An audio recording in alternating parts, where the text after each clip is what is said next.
A fake apology usually doesn't come wrapped in obvious disrespect. Instead, it slips in under the radar, dressed up as humility but loaded with manipulation. The person may say the right words, but the delivery, the tone, or the choice of phrasing leaves you feeling worse, not better. That uneasy feeling is your first signal. Real apologies aim to repair, fake ones aim to protect the other person's image while keeping you in check. You'll hear phrases that sound like responsibility but are actually excuses.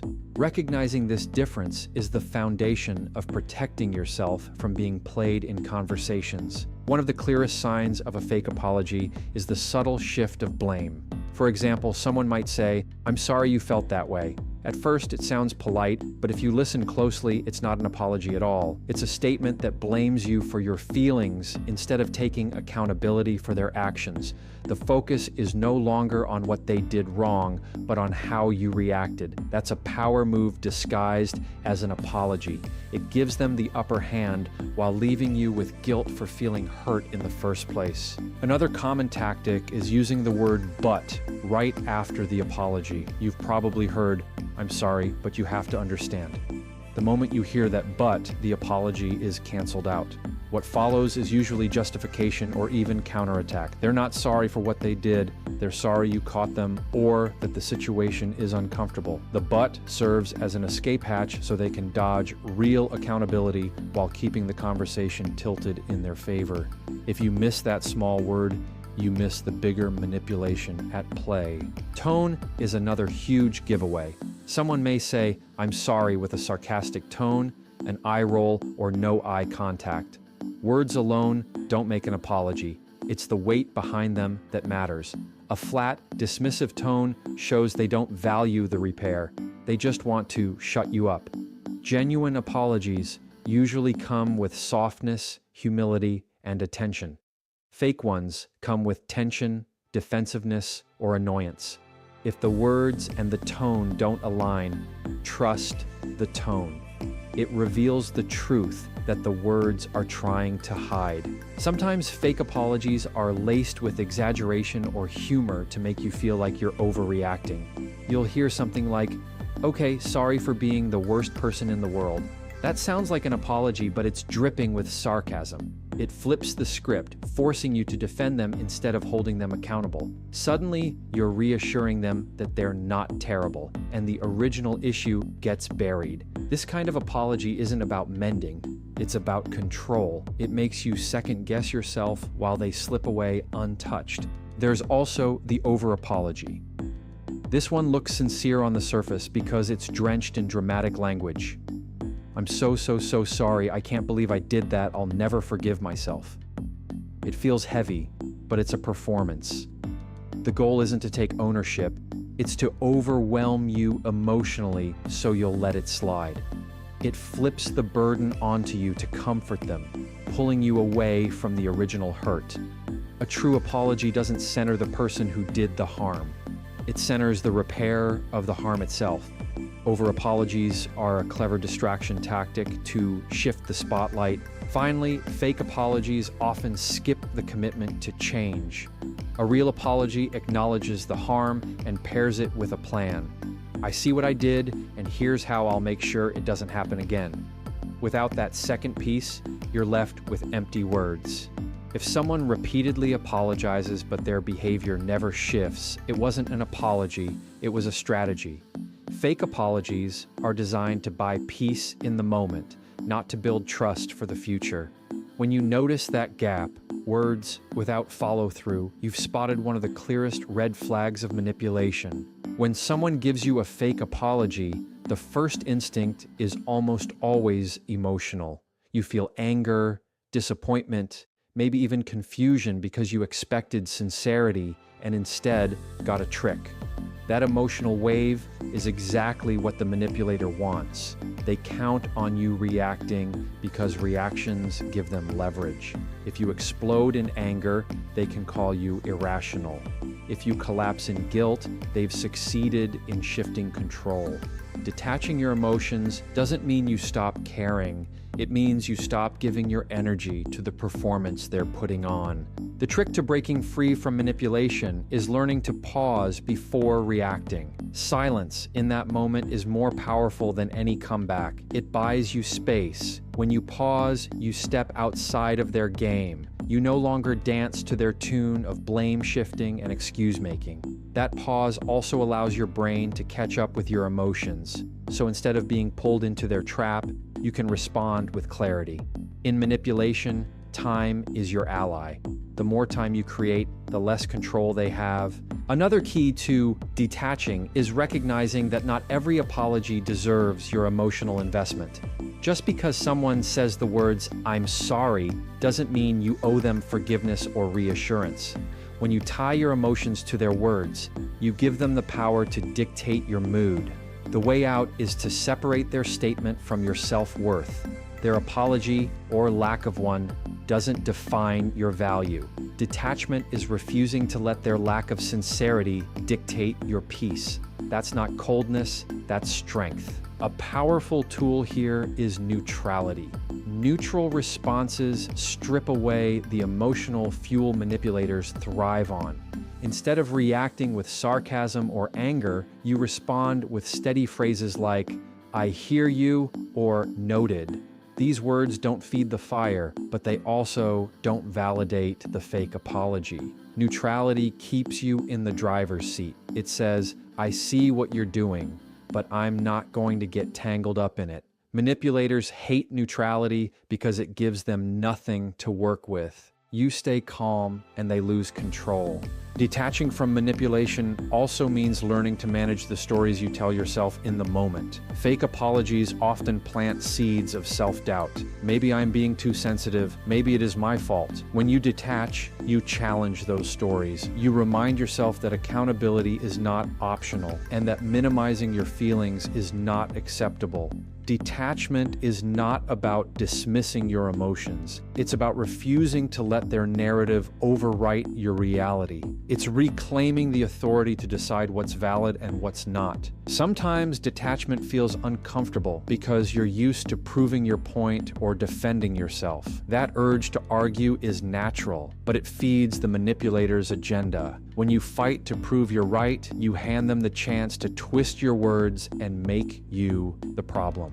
Detachment flips the script. It's choosing not to wrestle in the mud because you know that's exactly where they want you. Instead of proving, you observe. Instead of defending, you stay grounded. This shift pulls you out of their storm and plants you firmly in your own calm. The more you practice detaching, the more natural it becomes. At first, your emotions will still want to jump in, but over time, you'll notice the gap growing between what they say and how you respond. That gap is freedom. It's the space where you no longer feel compelled to react on their terms. You hear their fake apology, you recognize the manipulation, and instead of being pulled into it, you remain steady.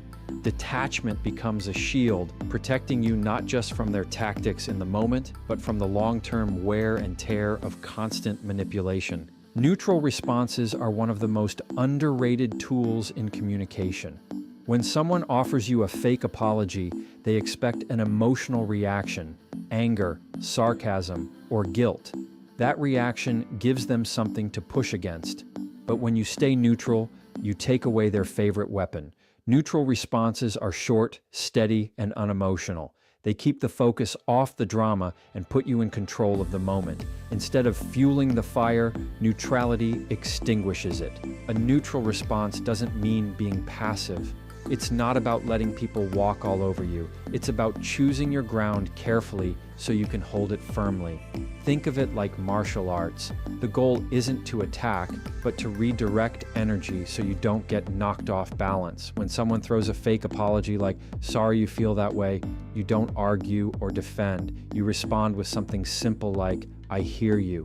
That doesn't agree, doesn't fight, and doesn't give them fuel. It places you firmly in the middle, where manipulation can't grab hold. Neutrality also protects your emotions. When you respond neutrally, you cut the cord between their words and your internal state. You're no longer letting their apology or lack of it dictate how you feel. Instead of spiraling into anger or hurt, you step into calm observation. You see the manipulation for what it is, but you don't let it hook you. This keeps your energy intact. It reminds you that your peace is not up for negotiation, no matter what game they're playing in front of you. Another benefit of neutral responses is clarity. Emotional reactions often blur the focus of the conversation. When you get caught up defending yourself, the original issue gets lost in the noise. Neutrality brings the conversation back to the point. By staying steady, you make it clear that you're not distracted by excuses or blame shifting. You're holding the line on accountability. Neutral phrases like "noted" or "that's your perspective" allow you to acknowledge without conceding. They keep the responsibility where it belongs without you having to fight for it. Neutrality is also a quiet form of strength. People who rely on manipulation expect to control the mood of the room. When you don't give them that satisfaction, they're forced to face themselves. It may frustrate them, but it also teaches them that their tactics won't work on you. Over time, this creates a new dynamic. You're no longer someone who can be baited into conflict or guilt. You're someone steady, someone they can't move with emotional tricks. That consistency builds respect, even if it's reluctant respect, from people who once thrived on controlling you. It's important to practice neutral responses in small ways before you need them in high-stakes situations. Start with everyday conversations. If someone makes a passive-aggressive comment, instead of firing back, try, "I see." If someone tries to guilt-trip you, answer with, "That's noted." These phrases may feel awkward at first, but with practice, they become natural. They train your brain to default to calm steadiness instead of emotional reaction. That practice builds the muscle you'll need when faced with a bigger manipulation disguised as an apology. The power of neutral responses lies in their simplicity. They don't require long explanations, emotional defenses, or clever comebacks. They're short, clear, and steady. They take all the momentum out of the manipulator's move. Neutrality doesn't mean you don't care. It means you care enough about yourself not to get dragged into a performance you didn't sign up for. It means you value your peace more than proving a point. And once you master neutrality, you become someone who is calm, unshakable, and impossible to manipulate. Fake apologies are designed to shift the weight off the person who caused the harm and onto the person who experienced it. That shift is the core of manipulation. If you don't recognize it, you end up carrying blame that doesn't belong to you. Redirecting responsibility is about catching that shift in the moment and placing the weight back where it belongs. It's not about punishing or shaming, it's about balance. Accountability has to stay with the person who created the problem, not the one reacting to it. One of the easiest ways manipulators dodge responsibility is by rephrasing the apology to highlight your reaction. "I'm sorry you were offended," sounds polite, but it doesn't admit any wrongdoing. It places the problem on your sensitivity instead of their actions. Redirecting responsibility here means calmly cutting through the disguise. You don't have to debate or argue. A simple line like, "This isn't about me being offended, it's about what was said," puts the focus back on the behavior, not your feelings. It closes the escape hatch they tried to open. Another tactic you'll see is the apology that turns into a justification. It sounds like, "I'm sorry, but I only did it because..." That "because" is the pivot point where responsibility slips away. Redirecting means not chasing the excuse, but returning to the action. "I understand your reason, but the behavior still happened," is a steady way of anchoring accountability. You're not ignoring their explanation, but you're refusing to let it erase what they did.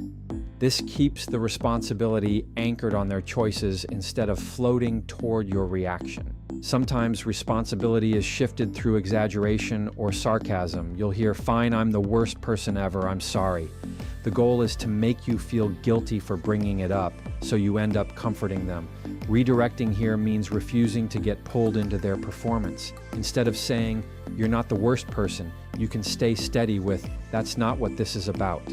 That line cuts through the drama and steers the conversation back to the real issue. The weight goes back to their actions, not your attempt to address them. Another way responsibility gets redirected is through the over-apology. It sounds dramatic and emotional, but the focus is all on them. They say, "I feel so terrible, I'll never forgive myself." And suddenly, you're the one reassuring them instead of resolving the harm. Redirecting responsibility here means not letting the conversation pivot to their guilt. Instead of offering comfort, you can say, "What matters is how this gets fixed." That moves the spotlight away from their feelings of shame and back onto their accountability. Responsibility returns to where it belongs. Redirecting responsibility also requires setting boundaries in the conversation. If someone tries to argue or blame shift, you don't have to play tug of war. Boundaries sound like, "I'm not here to debate who's more at fault, I'm here to address what happened." That statement acknowledges the attempt at manipulation, but keeps you from getting pulled into proving your point. It draws a clear line. The responsibility is theirs, and you're not moving from that position. Boundaries are how you stop responsibility from being tossed back and forth like a ball. When you consistently redirect responsibility, you train people how to treat you. They learn that fake apologies won't work because you won't carry what isn't yours. They realize accountability doesn't slide off you, it sticks with them. This doesn't just change one conversation, it changes the relationship dynamic. You become someone who can't be guilt-tripped, baited, or distracted by excuses. You make it clear that responsibility can't be faked, dodged, or handed off.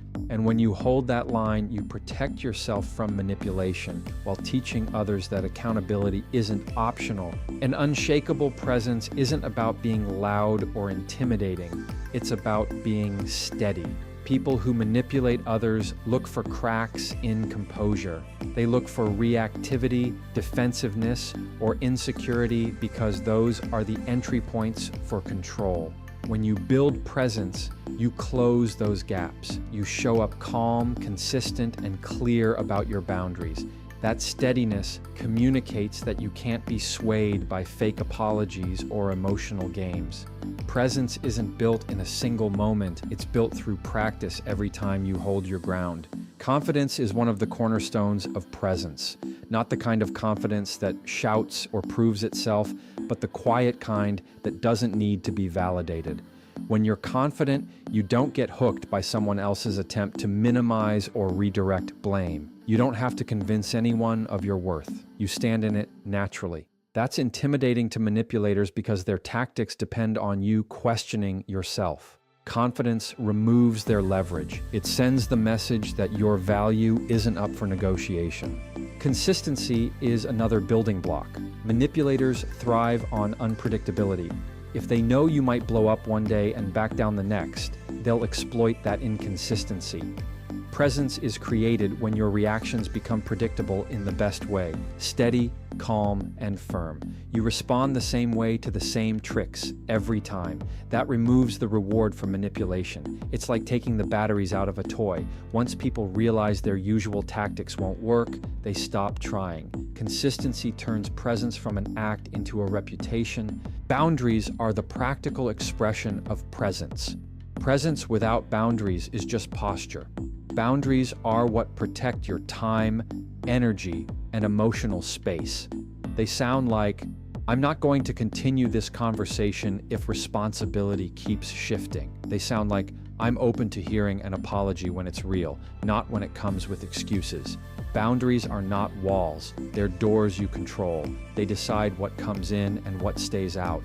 The more you practice enforcing them, the stronger your presence becomes because people see you mean what you say. Emotional regulation is another piece of the puzzle.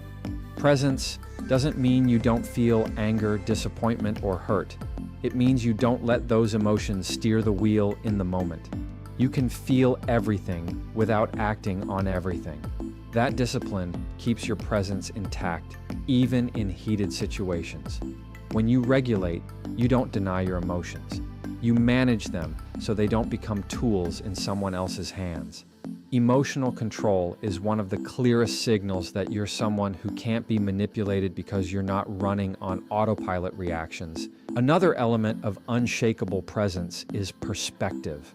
People who manipulate thrive in short-term chaos. They want you zoomed in on the moment so you lose sight of the bigger picture. Presence is stepping back and seeing things from a wider lens. Instead of asking, how do I win this moment, you ask, how do I protect my peace long term? That perspective helps you choose responses that serve you beyond the conversation. It keeps you focused on what matters, your integrity, your boundaries, and your calm, rather than getting tangled up in their tactics. Over time, building presence turns into identity.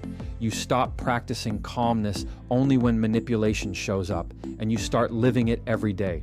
It shows in how you carry yourself, how you speak, and how you handle pressure. People notice it.